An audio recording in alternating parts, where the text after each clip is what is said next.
Ladies and gentlemen, please notice that exits are conveniently located at the front and rear of this auditorium. When leaving the theater, we suggest that the exit at the front of the auditorium will allow you easier access to the parking areas. Thank you. I got a 6-year-old in my calculus class in college, and it's going to take my job. What is this nonsense? Comic Sans? Butler had never seen this film, and I got the indication that he hated it. She's like, "You pussy, get back in the game!" He rebels against maturity by taking a job at a movie theater. Oh, no, I'm sorry, that's me. At a video store. Well, this is now owned by Disney, so you're going to see a remake at some point. Hello, I'm Mike Field. I'm Mike Butler. And you're listening to the Forgotten Cinema Podcast. Each episode, we highlight a film that, for a variety of reasons, was forgotten by audiences. Whether it be because a more popular movie was released at the same time, or the movie simply didn't catch on with an audience in its initial run. We'll discuss what we love about the film, or perhaps don't love about it, but we'll always recommend you revisit it. If you enjoy our podcast, we want to hear from you. We're on Instagram and Facebook. Find us. Our podcast is available on all platforms with a backlog of 175 episodes for your listening pleasure. What's up? I found this baby in the river, and I was just going to push it downstream, let fate do what it wanted. But, I decided I love the baby, so I'm going to try to take it back to its people. But they're all a lot taller than me, which, I mean, it's always the case. And I'm a bit of a coward, but I'm also the greatest sorcerer you've ever known. Okay. Is that the synopsis? No, the synopsis is different. What are we doing this week? We are doing the 1988 classic, Willow. Hold the phone. Yes. Where's my awesome synopsis? Enter the world of Willow. A journey to the far corners of your imagination, to a land of myth and magic, where dream and reality live side by side, to a place that never existed, a time that never was. It is a world where a young man named Willow lives out an adventure that explodes beyond the boundaries of his own hopes and fears. Oh, that's it? That's it. I told you before we started recording, I'm pretty sure that's Trailer Guy. That's what Trailer Guy says during the trailer. And I never watched the trailer, but it's like, come on.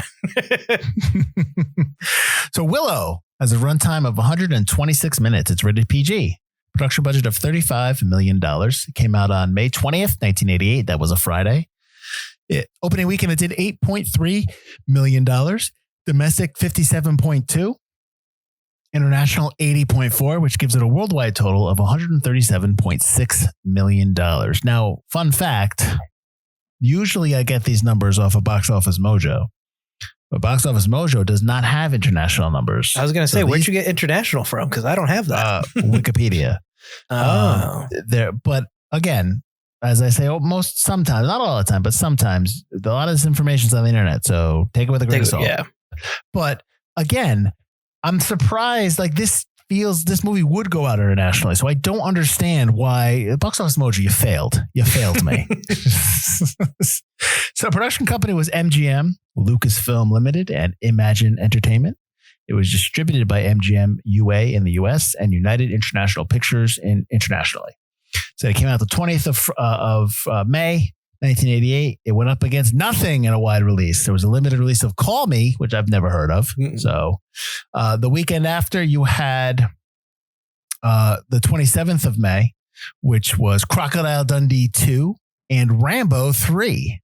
So 2 big sequels that probably ate up a lot of interest domestically. I would imagine so. Yeah. The week before, the 13th of May, you had in a wide release Friday the 13th, Part 7, The New Blood, and a limited release of Maniac Cop and Bulletproof. So, I mean, Willow is the only movie that is of its kind in terms of its genre during this time, but it's definitely the beginning of the summer season. You got a big time horror film, even though it's its 7th incantation or 6th sequel, 7th film. It's still going to do some business. Well, this is the height of slasher films as well, right? This is when they were all like crazy all the time.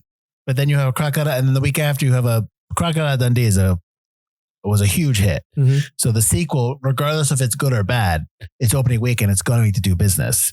And then Rambo 3, which I mean, I kind of love because it's him in a tank versus a helicopter. Or he's in the helicopter. No, he's in the tank. He's in the tank in that one. Yeah. So I always like that film. But anyways, I wouldn't say guilty pleasure because I don't believe in those. This film was directed by Ron Howard, who has won 2 Oscars for the same film. He won Best Picture because he produced it and Best Director for A Beautiful Mind.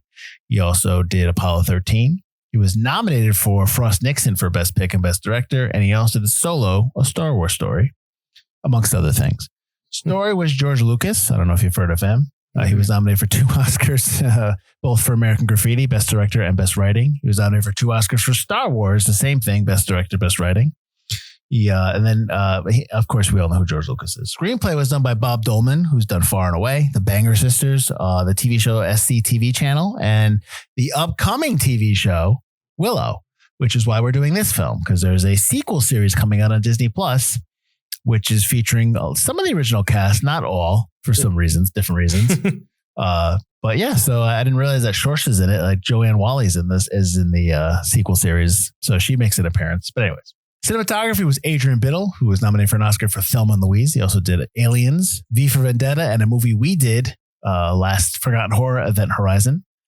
Composer was James Horner, who's been nominated for 10 Oscars. He's won 2 for Titanic, both for Titanic. He was nominated also for Avatar. He also did Mask of Zorro, which is an episode we did, Butler. Edited by Daniel Hanley, Mike Hill, and Richard Hiscott, which is funny because Hanley and Hill are in the credits when this movie rolls, but not Hiscott. So I'm wondering why he's getting an extra credit if he came back and did other additional editing. Like a touch up, maybe. Well, sometimes you have when you're not in the credits, but you kind of petition the guilds or you petition the union and the studios for that credit to be considered. So I'm wondering if it was done after the fact. But anyways, Hanley has won an Oscar for editing for Apollo 13. He's also nominated for Frost Nixon, Cinderella Man, and A Beautiful Mind, all directed by Ron Howard. Mike Hill, the same thing, because they're an editing duo, I believe. And Hiscott was an additional film editor on the movie Reds, and he was a special effects editor on the movie Life Force. And then this movie was produced by Nigel Wool, who's produced Year of the Comet and Ishtar. I don't think Butler's seen Ishtar, right? No, I know the name Ishtar, but I know nothing of Ishtar. This film has Warwick Davis in it. I didn't know if you knew that. He plays Willow Ufgood. He's the Leprechaun in Leprechaun. He's the Star Wars. Obviously, he plays he plays Wicket, right? He plays Wicket the Ewok, yeah. Yep. And he's obviously in the Harry Potter series as well. Val Kilmer plays Mad Mardigan. This is Val Kilmer's first 3 films. Actually, Willow is the 4th. And then there's a little film in between. So the 1, 2, 3, 4, 5. 5 of his first 6 films, these are what they are. Top Secret, Real Genius, Top Gun, Willow, and then The Doors. It's like, talk about a start. He must have had a good agent. What's up? Like, he must have had a good agent, or Real Genius must have just catapulted him. Or Top Secret, actually. Well, Top Secret, yeah. I mean, that's crazy. It just all snowballed. I mean, in a good way for him. Joanne Whalley as Sorsha, who was in the TV show Edge of Darkness, the original. She's also in The Man Who Knew Too Little and Navy SEALs. Jean Marsh as Queen Bavmorda from the movie Frenzy, Return to Oz, and the TV show Upstairs, Downstairs. Patricia Hayes as Raziel. Yeah. Raziel? Yeah, I don't know. She's in The Neverending Story and A Fish Called Wanda. Billy Barty as High Aldwin. He's the sorcerer of Willow's encampment, the little town they live.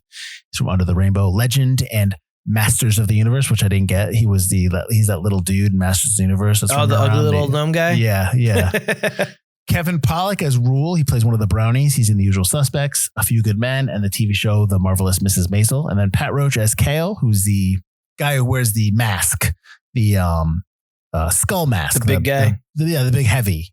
Obviously from Raiders of the Lost Ark and Conan the Destroyer. He's a actor / stuntman, if you will. He's the guy that gets chopped up. We talked about him before in the show. He's the guy that gets chopped off in the blades in Raiders of the Lost Ark. Yep. And then he's in the minecart fight in Temple of Doom, and then he's the guy who gets thrown off the blimp in Last Crusade.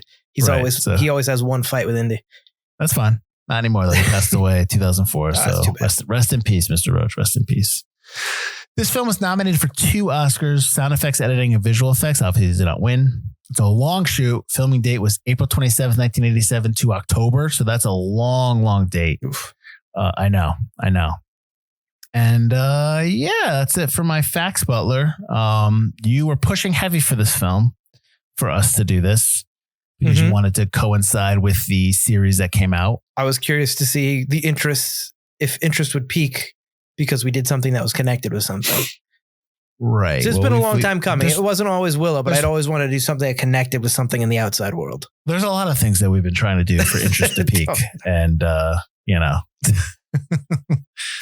so I always ask you your relationship to the film. Let me tell you mine first. Sure. And then just to kind of change it up. Yeah. So I had seen this before. My wife really likes this film.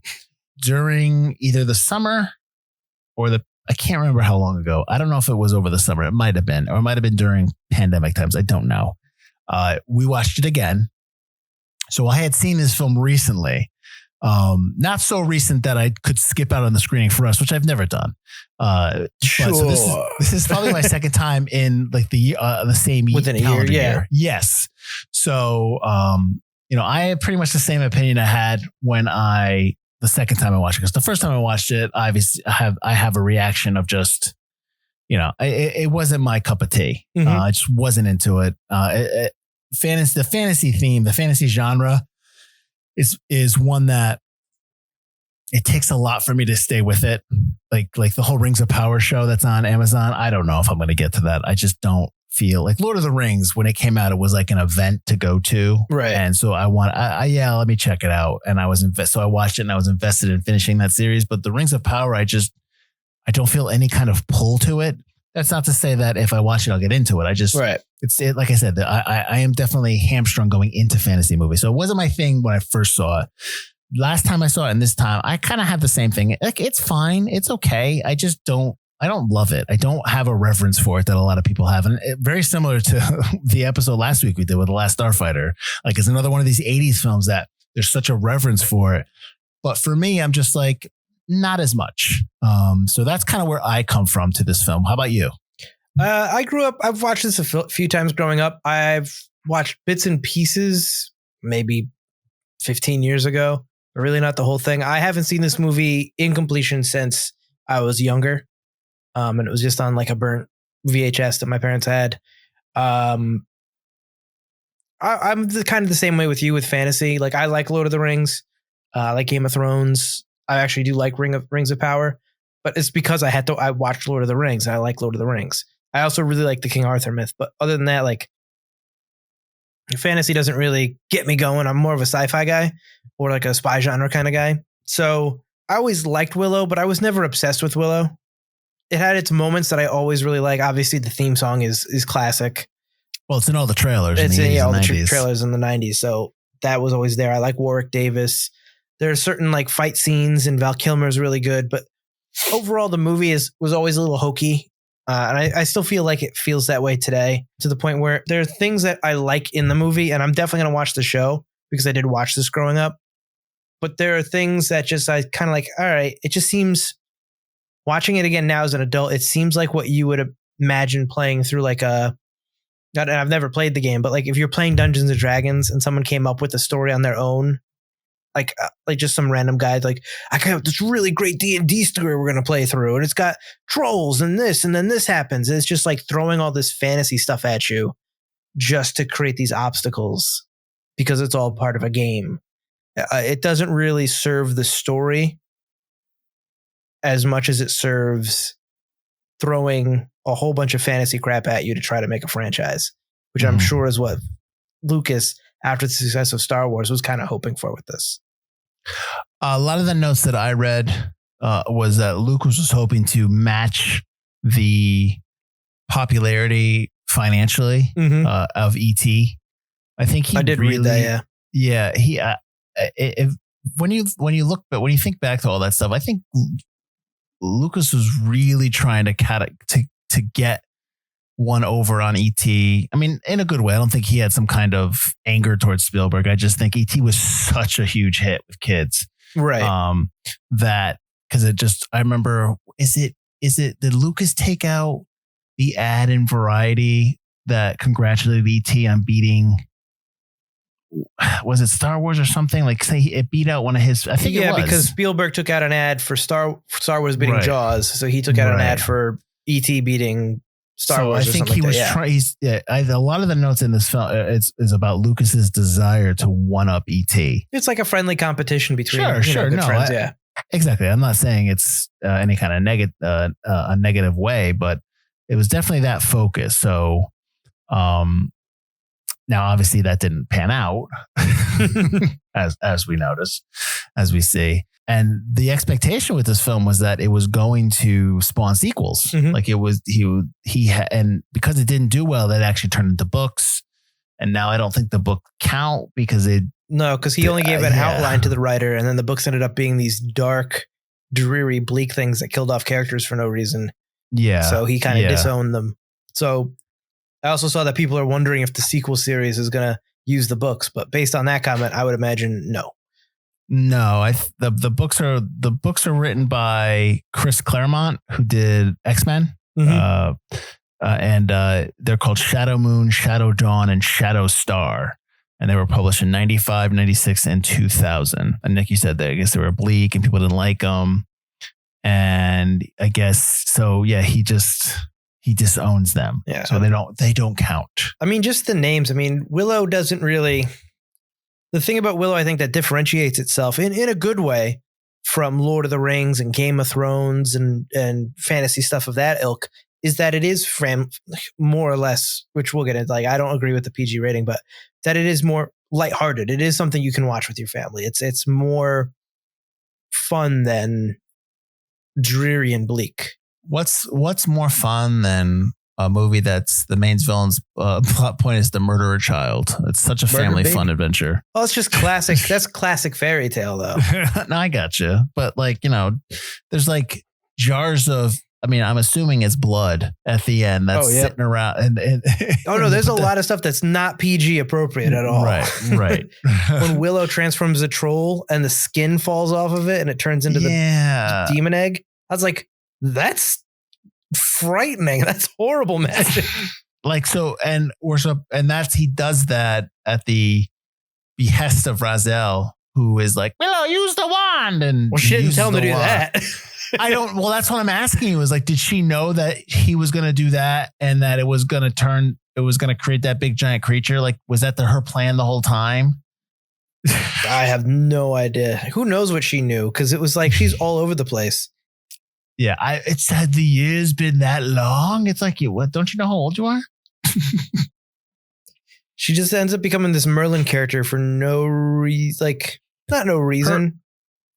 But they set her up as to be the counterpart to Bavmorda. Is that right? Yeah. They set her up to be this counterpart to her, kind of like in Lord of the Rings with Gandalf. But they don't. There's no setup for that. And you don't really know the extent of her power. When she starts fighting her, I was like, wait, why are you fighting her? Isn't that supposed to be Willow? Now it's your battle? Yeah. And she's moving everything. She's using my favorite part. She's using her around my favorite part, but she's using this wand to throw things at her. And then she gets this giant slab of concrete on her. Mm-hmm. She fights off Bavmorda, but she doesn't move the concrete. She just wiggles her way out of it. Like, you can't push that off. I mean, I get it. Maybe they didn't have the budget for it, but like you just showed me that you can do all this stuff. Why are you crawling out of this thing? Well, I like how the end of that fight, if we're just going to be talking about, like, if we're going to get to their fight, they're just straight up punching each other in the face at the end of the fight. I was like, this is awesome. Well, I had a laugh. Let's just beat each other. I had a laugh at the end of the film after the resolution of the film at the end. And it cuts to her and she's like, Willow, you did it. Like, when he does the stupid trick and it's like, and her face has those 3 lines over it, like just scrapes. I'm laughing. Like, you look ridiculous. Yeah. We can go back to the end. Let's talk about the characters. Let's talk about the acting, the performances. One thing I didn't know, this is the first time I knew it, watching it now and going through the notes, was that Warwick Davis was 17 when they did this film. Yeah, I didn't realize he was so young either. I was like, holy crap. because one of my notes or one of the things I noticed was he whines a lot in this movie. He yells and he talks at a high pitch, and I'm just thinking to myself, well, if he's 17, I get that. Yeah, I understand that. So that note's not fair on my part. But he always does seem to be yelling in this film, especially at Madmartigan all the time. Obviously, what do you think of Warwick Davis in this film? I think this role was written for him. This is coming from reading the notes. This role was written for him after George saw him in Return of the Jedi. Well, he met him on set. Yeah, right. But in that Return of the Jedi, which I should have guessed that he was going to be really young, because in Return of the Jedi, he was a really little kid in all the documentaries and stuff. He was just starting out. And so this is like his first 82, right? Because 83 is when Jedi came out. Yeah. So he's got to be 12. Yeah. If you watch documentaries, he's a little kid. So Lucas met him at 12 and was like, I gotta put this kid in something. I got to get you in something, man. Well, in the documentaries and stuff, he is talking to the camera people. He's like schmoozing it up. He's definitely got a personality, but he hasn't really cut his teeth a lot. Like, again, I said it last week. I was just watching the Harry Potters prepare for a trip to Universal that I've now taken when this releases. But, you know, watching him as was it Flitwick and Grip Hook. Like Grip Hook, when he's all nasty and backstabbing, is a much better actor, and there's so much more calmness and less whining in a more confident Warwick Davis than a Warwick Davis. I mean, maybe like thrust into a film or thrust into a role that was bigger than maybe he was ready for at the time. It's just like, hey, we have this movie. It's this huge fantasy, big budget movie, and you're going to be the main character. Maybe it was kind of like, oh shit, okay. And you're also going to play a father of 2 kids with a wife, even though you probably just graduated from high school. So it's like, yeah, sure. I mean, obviously he's going to say, yeah, sure. But I think that's where some of the like that underconfidence kind of comes with.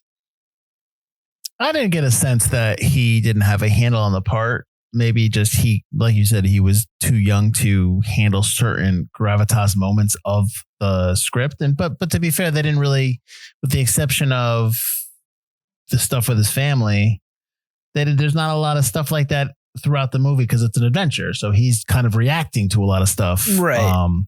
I think obviously a lot of that stuff, a lot of the heavier stuff is given to Kilmer as Madmartigan. Who the note I had was that he ad-libbed all his dialogue. I mean, I don't know about that, but okay.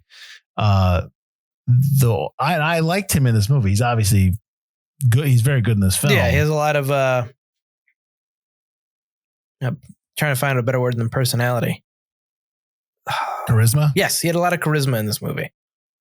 Yeah. And the only moment in this film that was kind of quick for me was the romance between him and Saoirse, played by Joanne Whalley. And I think that's because there's a scene they cut out in the movie that kind of, because her turn is quick. Her turn, I have a problem with. Yeah. Even though they predicted it, even though she gets that, Barth Mortar gets the seer tells her that the throwaway line toward the beginning. Yeah. Right. That she's going to turn. Yeah. There is actually a scene that they shot that they took away. I read that. Yeah. Yeah, that dealt with her father was a good king, which is why she's not a total, ass. And she's one of the people that are frozen in that castle. Right. So that's why, that knowing that, if I had seen that scene in the movie, then I could understand the turn to be good. Yeah. But they cut that out. Why would you cut out such an important scene? That's what when I read that note, I was just like, that movie absolutely needed it, because I have notes that are just like, this is stupid now. Makes no sense that she would turn good for this guy that just kind of like, for all she knows, tricked her into his whole like loving speech like 5 minutes ago. Well, it's 2 hours and 6 minutes. Maybe they're trying to trim time. I don't know. Oh, that's another thing. It could be a lot shorter. Well, what are you cutting then? What else? The Brownies need to go. The Brownies need to go. The Brownies are Jody's favorite part. I love Kevin Pollak. They are the worst. I didn't like them when I was a kid, and I hated them now. They're just, nothing they say is funny. So you don't like them just because they're not funny? Yeah, because that's the only story purpose they serve is to be funny. And for Mads Mardigan to be a complete ass to them for no reason, other than the fact that they are annoying. I do agree with that. They're going to be in the sequel series, dude. No. Yeah. Are they? So if you haven't watched the trailer that's on Disney Plus, it's a big full one. Kevin Pollak's in that. The guy who plays the guy who plays the other Brownie is actually passed away. Oh, did he? All right. So, but if you watch the trailer, Kevin Pollak's in it. I did watch the trailer, but I don't remember because I haven't watched it in a few months. Well, the trailer I watched on Disney Plus felt longer to me. Oh, than the first trailer? Right. Okay. Yeah, so check it out. But yeah. I like Kevin Pollak. Like I said, I just don't. The Brownies, I just, cut that whole, I just hated them. Yeah, they're back, man. They serve no purpose. What did you think of the Brownies? Yeah, they're not funny. They're just kind of annoying. And like, I mean, visually, it's good. It's cool that they were able to match them in there, and they're clearly not there half the time. Right. They reminded me of something, and I can't remember what it was. Jokey versions of the creatures from Don't Be Afraid of the Dark. Maybe, yeah, maybe. I like I said, the whole film, I was just kind of maybe there's part of the reason why I'm like just kind of like not as high in this film as a lot of people. It's annoying a little bit sometimes. Yeah. The world of fantasy inherently is a little silly. Mm-hmm. Like you really have to, even more than science fiction, you have to take everything with a grain of salt, like the world of magic and stuff like that. So you have to be really careful with your comedy and stuff like that. And I feel like this movie just went, it's silly, we're putting it in there. Silly, we're putting it in there. And I feel like you can't put too much silly, or you're going to take me out of this world that is tough for me to kind of get into to begin with. Mm-hmm. Like, unless you go straight up comedy, which I can't think of any straight up fantasy comedies off the top of my head, like in general, let alone ones that I like.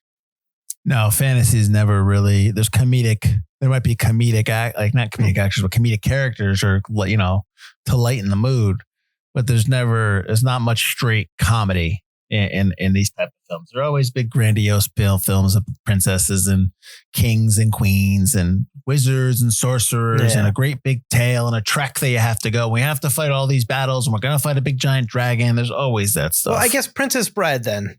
Actually, now that I think about it. You're right. Princess Bride is great though. But Princess Bride also, it's got a lot of heart. That's but and it's infinitely better written than this film. Yeah, so that's there's also true. That as well. William Goldman's an awesome writer. Was an awesome writer. But the thing about Princess Bride is, the story comes first, whereas this one, I think, throwing different fantasy elements comes first, and the story is like glommed onto that, like glued onto. We need fairies. We need little people, like not like Willow, but like little people in terms of like the Brownies. We need a witch. We need a good witch. We need shape shifting. We need trolls. We need a dragon. Like, and then all these parts are on like a board, like a vision board, and then they're like, all right, and putting some rope yarn up and we go from here to here, and we get this, and this is how we do it. Well, this is from the mind of one of the co-creators of the tentpole film, George Lucas, one of the big, that's how he thinks. Those are the type of movies that he makes, is big, big films that are going to be big at the box office and are for large audiences, the general audience, sure. So that's how he's thinking. So I'm sure that's kind of where all that comes from. I think that kind of gets in the way of that kind of story. But like I'm thinking because I stopped there, because what I'm thinking about is if you remove that element, you're probably getting more stuff along the lines of Lord of the Rings. You're going to go down that where it's a little bit more serious. You're talking like it's definitely a PG-13 film. Let's talk about the PG rating for a second here. In the movie, what aside from the baby stuff, because we already touched upon that, what else in the movie made you kind of shudder and go that this is not a PG film? The trolls with the skin getting ripped off. Right. Mads Mardigan killing the big bad. Okay. Where he stabs him through the chest. And then the guy tries to strangle Mads Mardigan again. Mads Mardigan stabs him a second time, then steps on a sawed knife, a saw bladed knife, and drags him down under it with his foot. I was like, that's a little much. And the demon dogs are kind of creepy looking. The Rottweilers. The Rottweilers with the masks on. Yeah, that are wearing rubber masks and suits. My first note is like, I'm sure that first shot that I get, the cutaway after they sniff for the that nanny that took the baby away.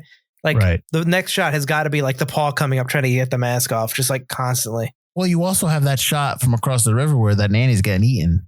Oh, that's another thing. Yeah, the nanny gets eaten. It's just like, this is not, because this is after Temple, right? Temple of Doom.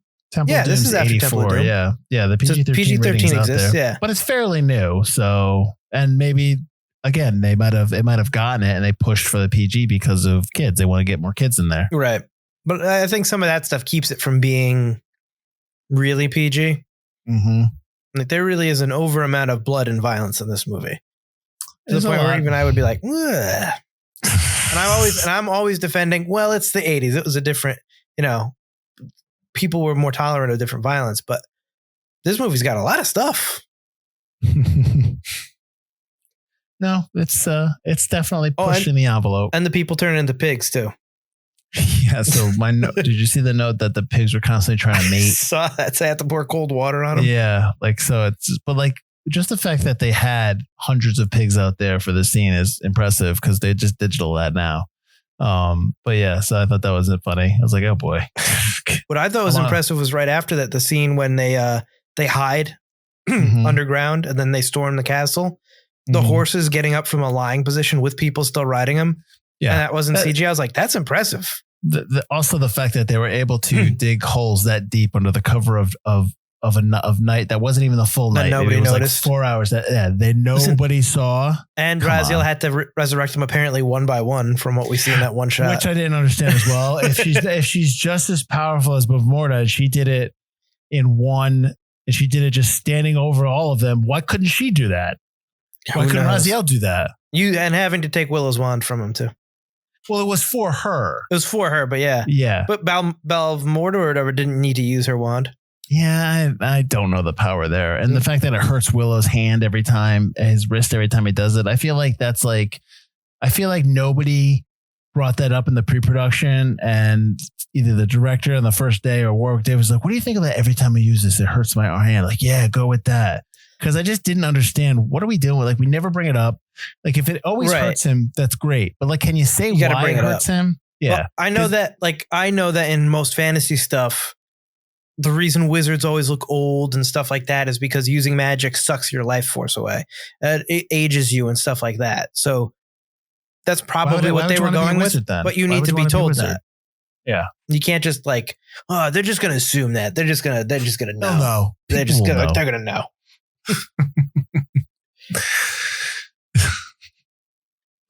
Well, I mean, and again, it's also a big film, like in terms of the world is big, but it's a small cast. Yeah. It's like, and they're not like, Bavmorda is like a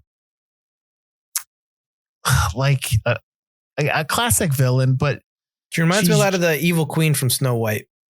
Very true, which I'm sure was what they were going for. And she ages rapidly at the end there. I don't know what that was about. Right. I didn't either. It's like, I thought you were sending the baby back so the baby wouldn't kill you. Not that you were going to slowly die just because the baby exists. And, she's so powerful and she's so cunning and conniving, but she gets fooled by Willow at the end with that stupid trick he does. I'm going to send her to, and he like stutters. He's like, no one can hurt you. It's like, what? Why are you believing him? He's clearly making it up on the spot. And he's holding a sack. Your baby was clearly like hellraisered up with leather straps. Yeah. And this baby's in a wool sack right now. It's like, yeah. And he didn't even use all his acorns. Well, did you see that note that there's a continuity issue? No, I didn't see that. So I don't know how many he was given. He's given 5. He was given, okay. No, he's given 3. Given 3? I thought he was given 5. No, he's given 3. Okay. So he uses one on the bridge. Right. And then he uses the other one that she catches. But there was a second one that he has with them that it's in a scene. It's a cut scene. And he's in the boat during a storm and it drops from his boat. It drops out of his pocket and turns the boat to stone. Because the next scene in the original, there's a scene in the original version where his hair's wet. His hair's wet. Okay, I did read that there was a boat scene where the boat sinks. I didn't know it's because he used his acorn. And they never referenced the acorn, but that's what happens. So he does use it. Okay, because while I'm watching the movie, after he throws the first one, I'm going to throw the second one at her head. I was getting so frustrated. I was like, you have more acorn. Yeah. All right. I mean, still then we need to, I need that scene then. I need that scene because it explains what happens with the inventory that he has on him, which was clearly important enough to say at the beginning. Well, they clearly had to cut a ton of stuff out. So this movie must have been 220 at some point. It's too long as it is. I mean, 220 now, I guarantee you they'll probably let it come out. You know what I mean? If it was today, but back then they probably were like, cut it down. Oh yeah. Back then, anything over 2 hours, they were probably like, ugh. Yeah. And my note here too is that this movie was tough to get going because studios kept turning it down to distribute it and co-finance it with Lucasfilm because we just talked about the fantasy genre was considered unsuccessful because you had films like Dragon Slayer, Krull, Legend, and Labyrinth that had come out before and did no business or didn't do enough business. Right. Which is true.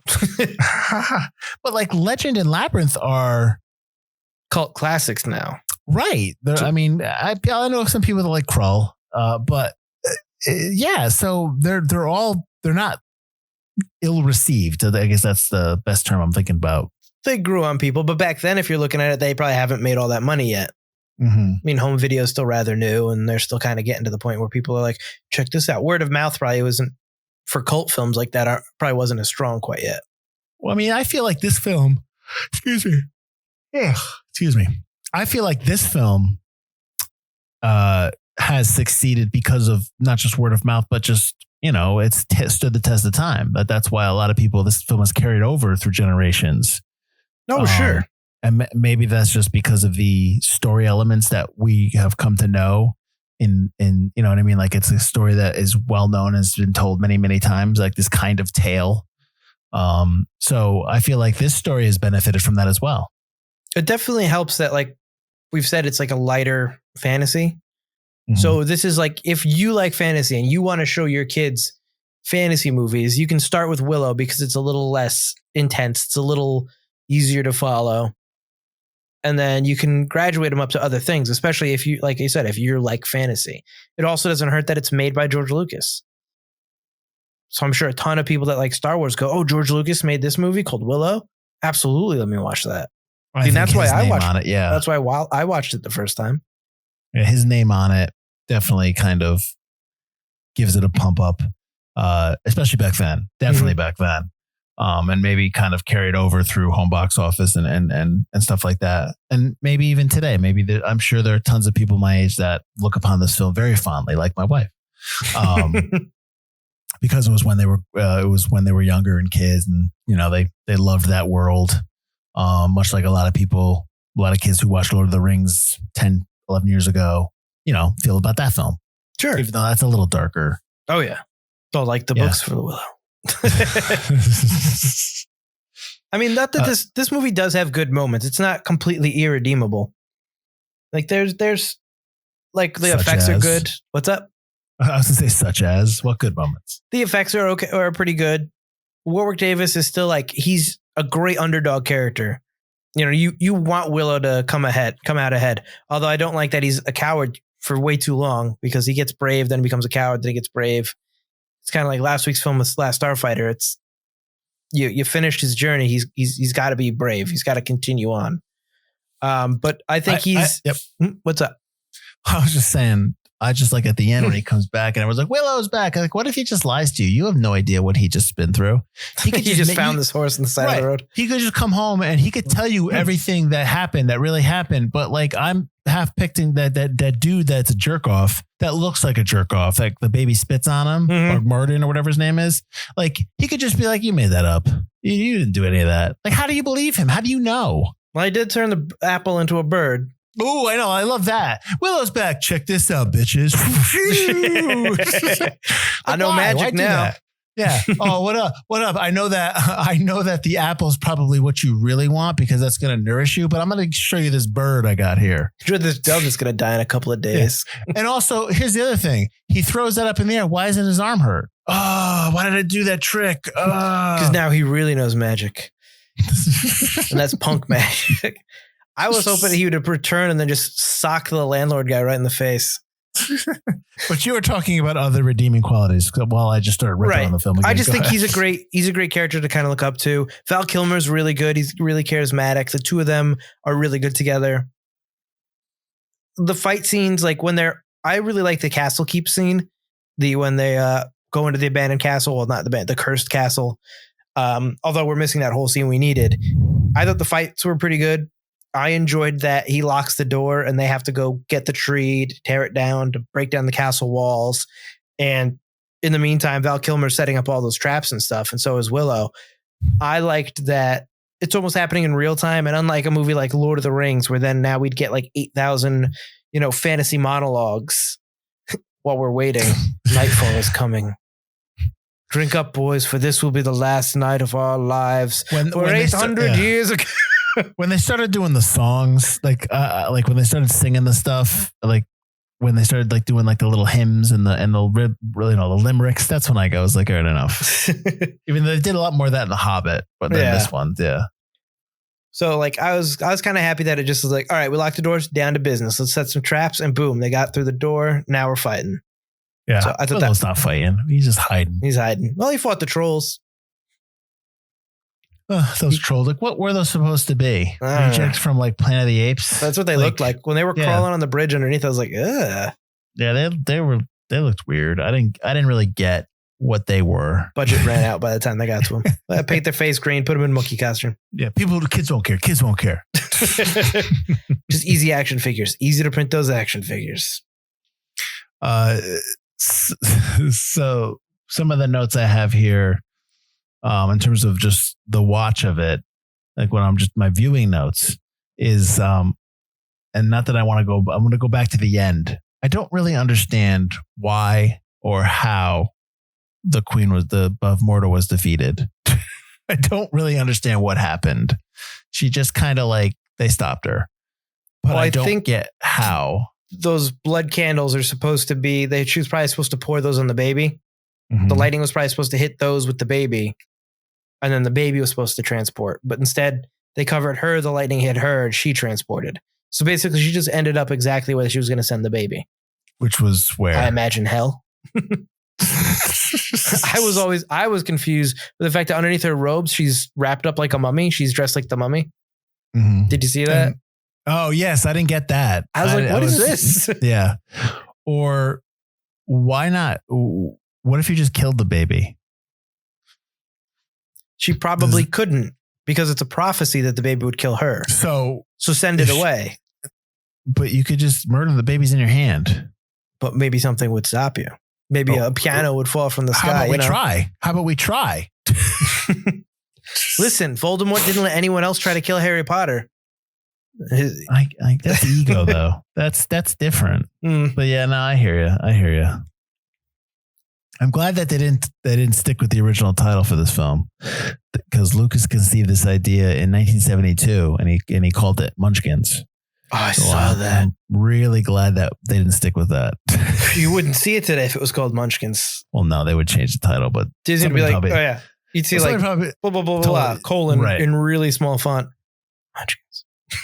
Somebody probably told them, one, Wizard of Oz, we can't do that. We're not going to do that. True. Two, Dunkin' we're not doing that. We're just not doing that. Come up with another title. Shorty. No, stop, George. George, I love Star Wars, but like you're not. Just please don't title this movie this. I don't call it The Phantom Menace. It's a dumb title, George. You're not calling the movie that. Save that for your shit films. I didn't realize that Warwick Davis wore a wig for this film. That's not his hair. I did realize that the babies were wearing wigs. Oh yeah, absolutely. And I was like, come on, there's no way that baby has a full head of hair like that. And they're used. The wigs are attached with syrup because the regular whatever the regular stuff they use is not good for baby Not good skin. for baby skin. Don't do that. Yeah. But yeah, so basically you're putting I'm thinking maple syrup, you're just squeezing maple syrup on their head. That's what I was thinking too. Yeah. But then you're also in the forest. So isn't that baby getting bit by bugs at that point? Yeah, I don't know. Well, you're right. I was going to say they were shooting on sets, but no, they probably weren't. There was also a lot of crying baby. I need that baby to cry. Someone do something mean against that baby real quick. This was also the first feature film to use the morphing process, which was developed by ILM. And that's when Willow is trying to change Raziel into her human form. And he keeps changing her into different animal forms, mainly in the tent. And my other comp, which is great, because that's the first time we're seeing that. But my comment on all that is every other time he's changing her and he keeps screwing it up and he changes her from the whatever that thing is, the rodent to the bird, and then the bird to the emu. Yeah.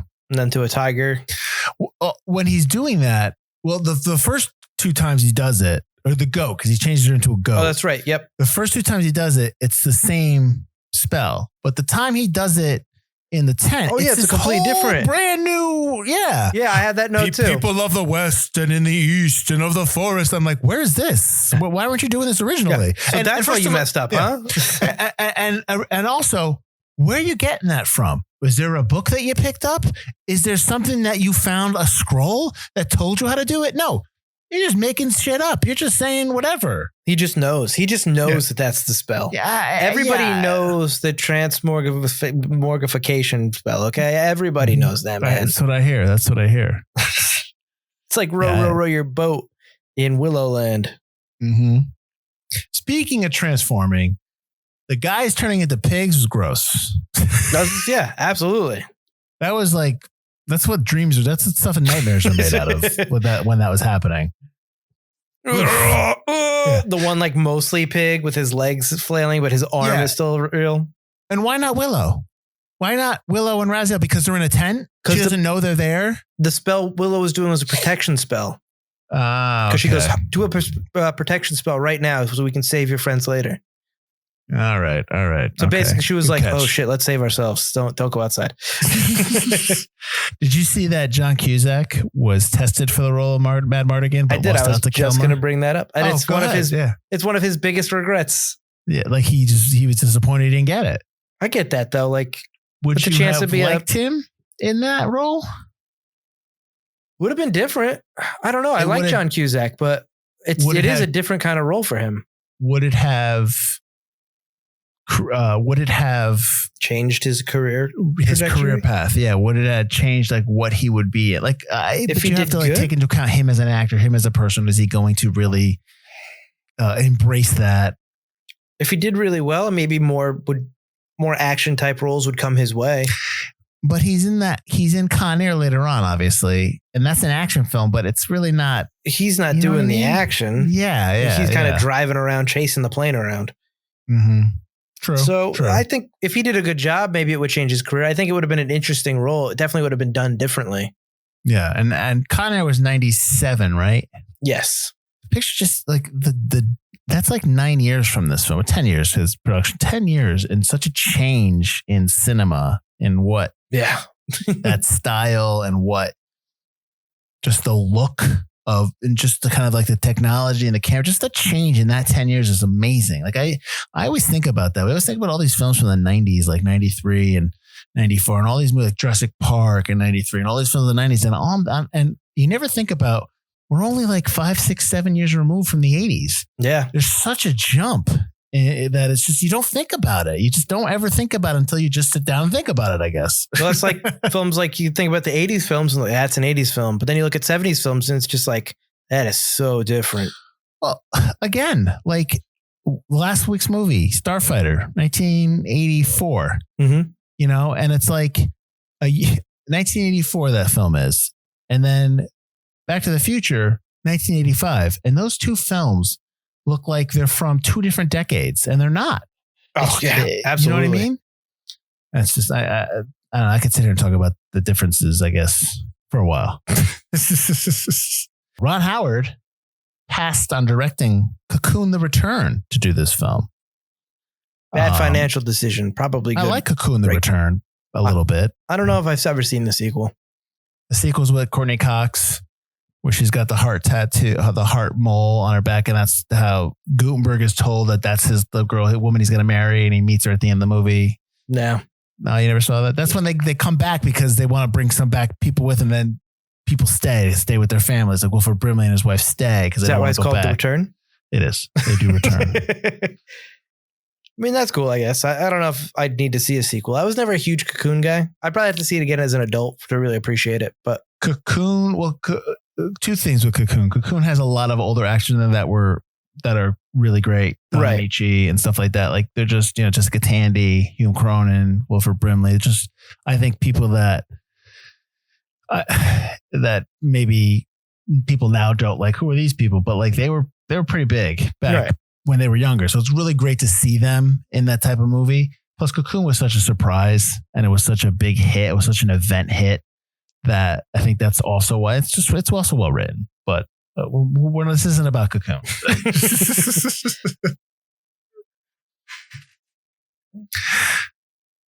So I got some critic reviews for you. See if this fires you up. Oh yeah, bring it on. Janet Maslin from the New York Times was critical of Ron Howard's direction. She's like, Howard appears to have had his hands full in simply harnessing the special effects. So she was saying that he couldn't handle it. Maybe that's true. Definitely a lot going on for a director who's hasn't done a lot of big budget like epics. Right. Yeah. Siskel and Ebert gave this movie 2 thumbs down. Really? Yeah. They were not fans. They just have that they were 2 thumbs down. Destin Thompson of the Washington Post explained Rob Reiner's similar fairy tale adventure, The Princess Bride, which we talked about earlier, Butler, managed to evoke volumes more without razzle dazzle. It's a sad thing to be faulting Lucas, maker of the Star Wars trilogy and Raiders of the Lost Ark. What? For forgetting the tricks of entertainment. It's like, Thompson, I mean, go back and look who did Raiders of the Lost Ark, please. No, Lucas had a huge hand in Raiders. He had the story. He had the script. And helped direct it. And the storyboards and all that. He didn't direct it. Wow, he still had a huge hand in that. He didn't direct it. You can't hate on you. He had a huge hand in that. You can't have Raiders without George and Steven.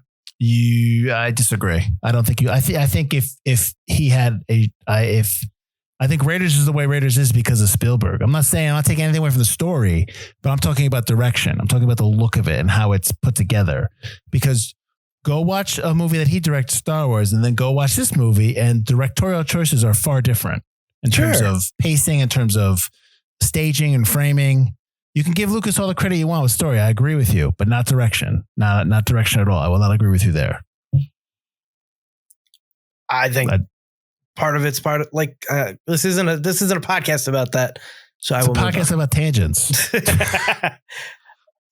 I'm not taking anything away from him as a storyteller, but I am taking away from him as a director.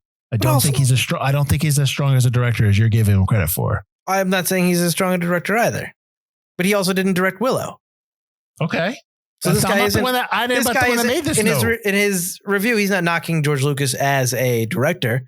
He's knocking George Lucas as a entertainment like a storyteller. Yeah, sure. And I don't believe that for a second. Like you said, he has all the elements there. This might have been a fumble. I'm not saying Willow's great, but people still liked Willow. It still made money. It didn't make the huge success that he wanted it to be.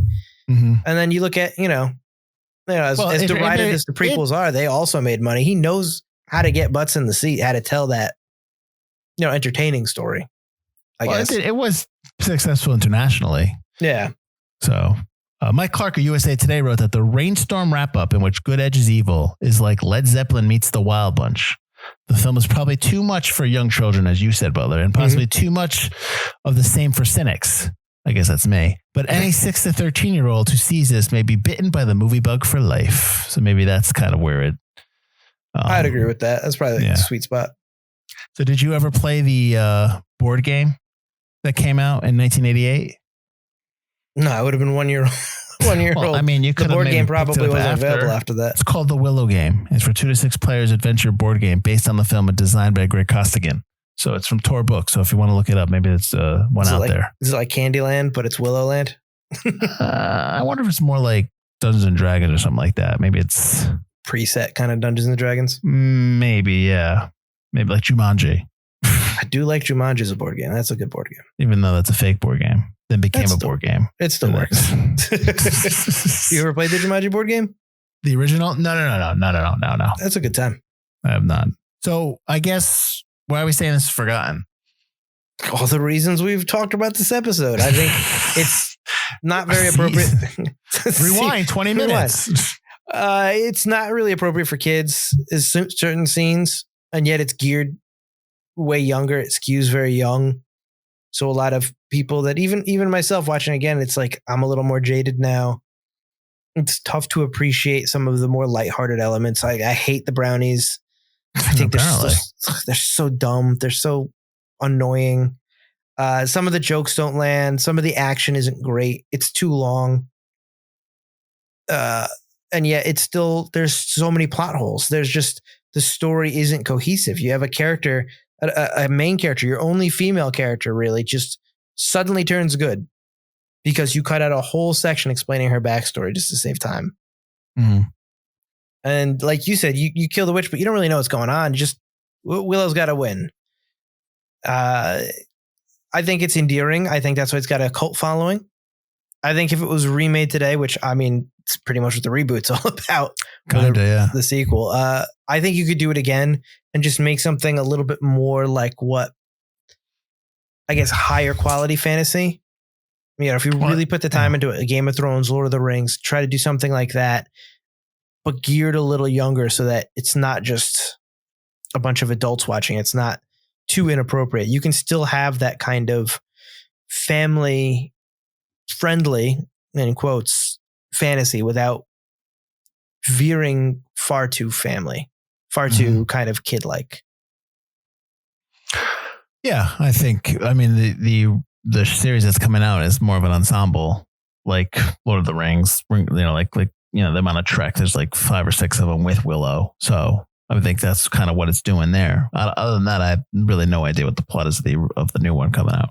But yeah, I think all the reasons you said and more, just maybe it's just not as, I think you have to be into it to love it. And I think you have to be into fantasy to go back to revisit it. Mm-hmm. You know, people don't talk about it. I think people talk about it when you bring it up. I don't think it's a movie that's not been talked about, you know, or people go, oh, I remember Willow, or I saw Willow. I don't think it's something that people just completely forgot, but something they've never gone back to. Yeah, maybe that's probably accurate. I mean, I've seen it enough now. I don't think I want to see it for a while, so I'm good. I mean, I know I'm going to see the series because Jody wants to watch it, which is fine. I mean, I'll watch pretty much anything. I've said that before. I may not like it, but I'll watch pretty much anything. But yeah, no, I agree with you. Seems right. Yeah. Where can I find us? You can find us at ForgottenCinemaPod.com or ForgottenEntertainment.com, as we are part of the Forgotten Entertainment family. While you're there, check out all the other great podcasts and videos we have for you there. Great content. And you're listening to us right now somewhere. Give us a like, a subscribe, all that good stuff helps the podcast. Let us know what you guys think of Willow. If you guys liked Willow, if you guys are going to watch the series, Forgotten Cinema's The Lobby on Facebook. You can join our group and tell us what we're wrong about or right about, or what you guys think about Willow. Mm-hmm. Next week, we'll go into the mid-90s, which will probably mean we can't find this film. Although I think I own this film. We're going to be watching the Kids in the Hall movie, Brain Candy, which will probably be a lot of quotes on my end. I do like the Kids in the Hall. I don't think Butler's seen this film. No, I like Kids in the Hall, but I've never seen this movie. Okay, yeah, no, I always, if you know me, and if I said this, it's from Brain Candy. I always tell people to smile. It's free. So that's one of my lines I like to say to my kids too, which they don't like. So that's next week. We're doing Brain Candy. Until then, everyone have a great week. I'm Mike Field. I'm Mike Butler. And this has been Forgotten Cinema.